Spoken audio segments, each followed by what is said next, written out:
talking about responsible leadership. And now, if you want, from your view, from your very rich experience of what you've been seeing around, how do you foresee into the future of what will happen in this organization? I think it all depends on, frankly, it all depends on each one of us. It all depends on the quality of people. How much are we going to accept?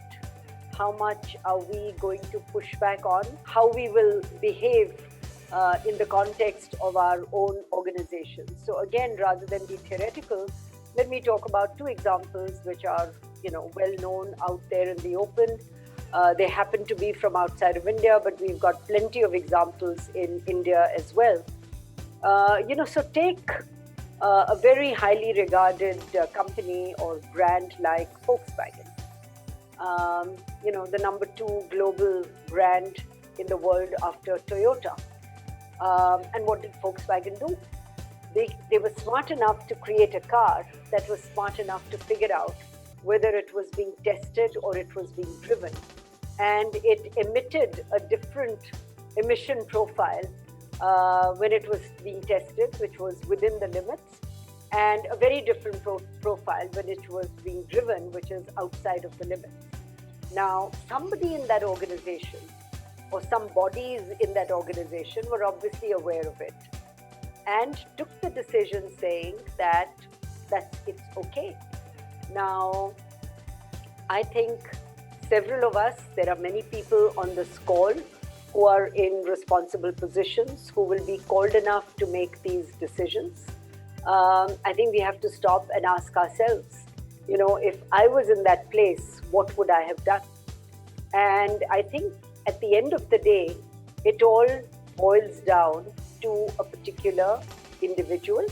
And the higher you are in the hierarchy of the organization, the greater is your span of influence. And if decisions in the organization are always based on principles and values and very transparent guidelines, then the chances are that this will never happen. But when those decisions are influenced by something else, then things like this happen. There's another very well-known bank, that Wells Fargo, that created 2 million fictitious accounts. Now, it's not rocket science to figure out that these are things that should not be done.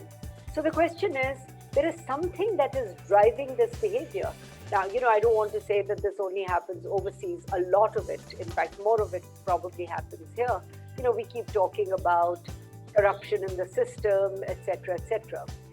I think our responsibility really is to say, if I can't change the entire world, or if I can't change all of India, if I can change the organizations I'm associated with, that I can influence either directly or indirectly, whether that is a school, an institute of learning, an NGO, an organization, a shop, an e-commerce company.